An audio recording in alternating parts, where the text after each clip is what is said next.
Muy buenas noches, señores estudiantes de primero de secundaria.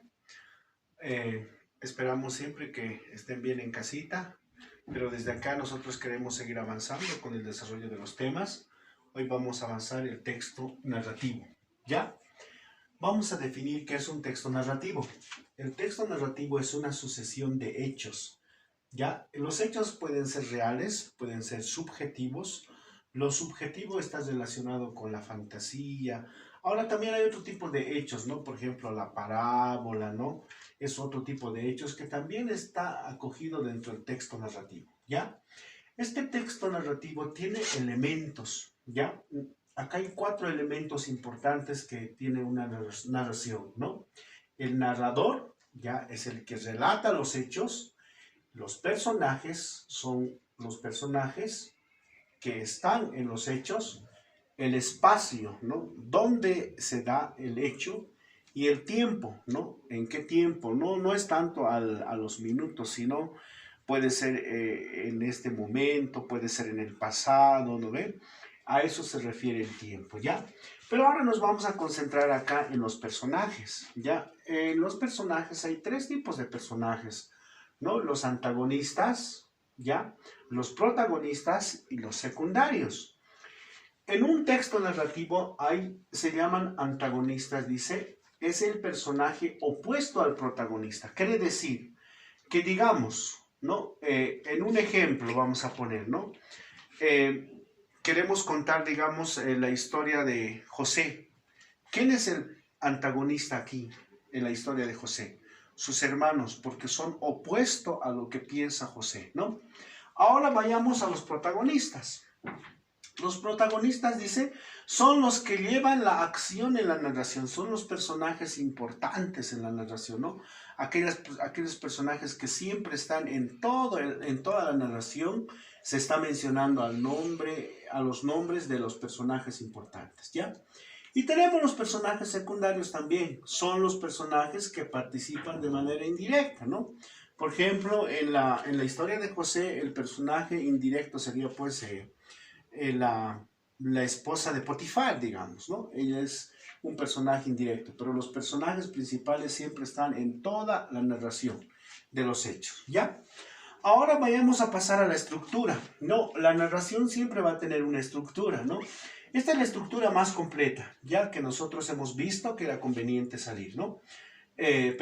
Sacar.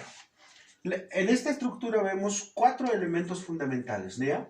4 momentos, vamos a decir, ¿no? Primero está el equilibrio 1, segundo está el sujeto perturbador, tercero está la acción y el cuarto está la fuerza inversa y el quinto está el equilibrio 2.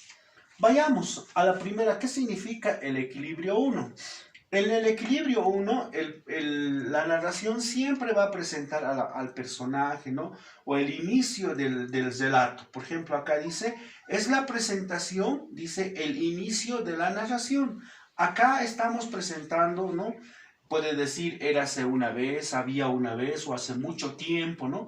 Así empieza, ¿ya? Sujeto perturbador. En este momento, en la narración, aparece un problema en el texto, ¿no? Por ejemplo, en la vida de José aparece un problema. ¿Cuál es? Los hermanos lo odian a José.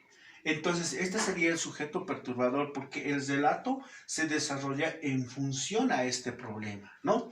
Vayamos a la acción. En la acción, ¿no? Es la esencia del texto, del relato.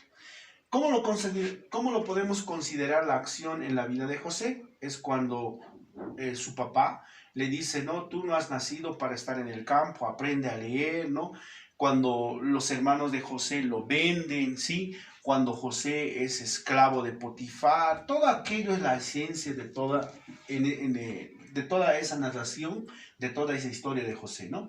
Vayamos a la fuerza inversa, ¿no? Es la reacción del personaje antagónico. En este caso, ¿quiénes son los personajes antagónicos en la historia de José? Los hermanos, ¿sí?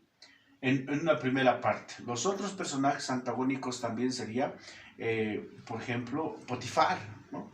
Porque él es el que lo encarceló. No tanto Potifar, la esposa de Potifar, ¿no? Es la que la encarceló a José. Entonces, cuando José veamos acá. Cuando dices la reacción del personaje antagónico, quiere decir cómo es que los personajes, las personas opuestas a José han reaccionado. Por ejemplo, después de que lo vendieron, ¿qué pasó con José? Su túnica, cortaron un cabrito y luego lo tiñeron con sangre. Entonces esa es la reacción, ¿no? Lo vendieron a José, pero había una reacción de los personajes antagónicos.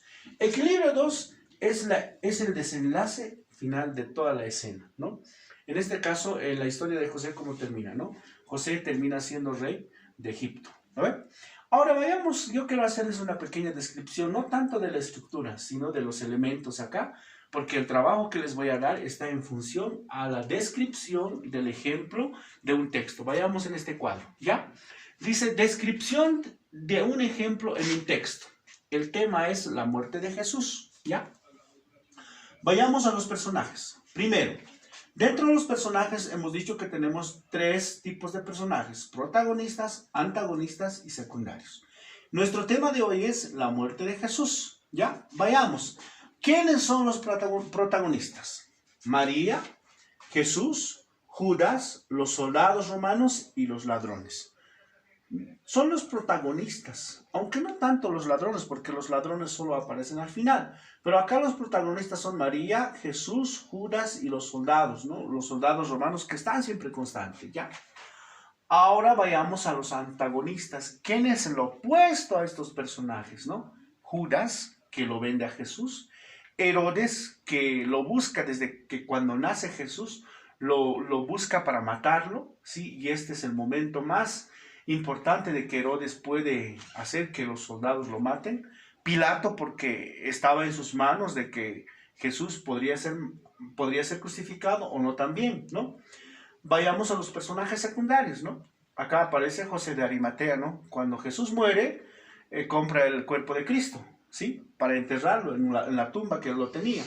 Pedro, que lo niega 3 veces. Juan, antes que Jesús muera, a Juan le dice Jesús, he aquí tu madre, ¿no? Simón de Cirene, ¿no? Que carga la cruz, son personajes secundarios. Vayamos al tiempo. El tiempo, este evento se realizó en los años 30 y 33 después de Cristo. Es decir, después que nació Cristo, se realizó, pues el tiempo fue los años 30 y 33 después de Cristo. En el tiempo, espacio, vayamos. En Jerusalén, el monte de las calaveras, ¿no? En la ciudad era Jerusalén, pero dentro de ese contexto estaba el monte de las calaveras. Entonces, señores estudiantes, les estoy enviando un trabajo para que ustedes lo realicen, pero según este esquema, ¿ya? En el trabajo, en el PDF que les voy a mandar, está este esquemita y ustedes van a ir anotando esto, ¿no? El texto es el regalo de los magos, Reyes Magos, es en la página 34 a la 37, ¿ya? En el texto Más que Palabras 2. Por favor, revísenlo para que puedan leer primero y diferenciar esta descripción de un texto, pero más de los elementos de personajes, tiempo y espacio, ¿ya? Muchas gracias por su atención y que tengan una feliz semana.